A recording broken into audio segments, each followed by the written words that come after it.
Dans cette vidéo-là, on va revoir comment on fait une division par crochet.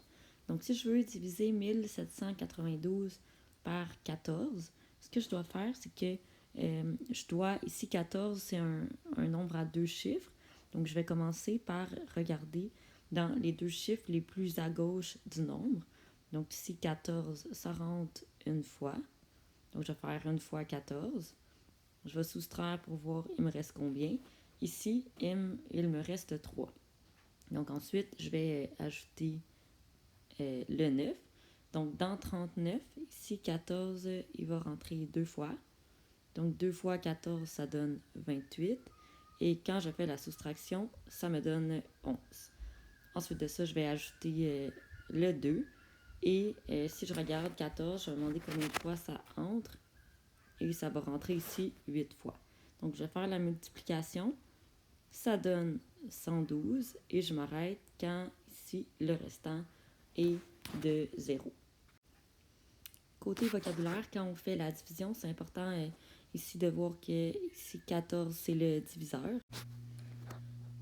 Le nombre qui se fait diviser, lui, on va l'appeler dividende. Et puis la réponse, ça on le sait déjà, on va appeler ça le quotient. Dans ce deuxième exemple-là, on va diviser 5287 par 17. On va essayer d'être efficace, puis je vais mettre l'accent un peu sur quelques petites étapes que vous devez vous assurer de faire. Donc, premièrement, je sais qu'il y en a beaucoup au primaire qui se faisaient comme un espèce de carré avec tous les multiples de 17. C'est sûr que ça peut aider. Par contre, c'est une étape qui peut vraiment allonger le travail et qui ne sera pas toujours nécessaire. Ici, disons, je commence, puis là, je veux savoir 17, il rentre combien de fois dans 52. Disons, je ne suis pas certaine, puis je me dis, OK, ça rentre 2 fois. Donc, 2 fois 17, ça fait 34. Puis quand je vais faire la soustraction, bien, ce que ça va me donner ici, c'est 18. Donc, ce qui va être important de regarder toujours, c'est que notre reste, il doit vraiment être plus petit que ce par quoi on divise.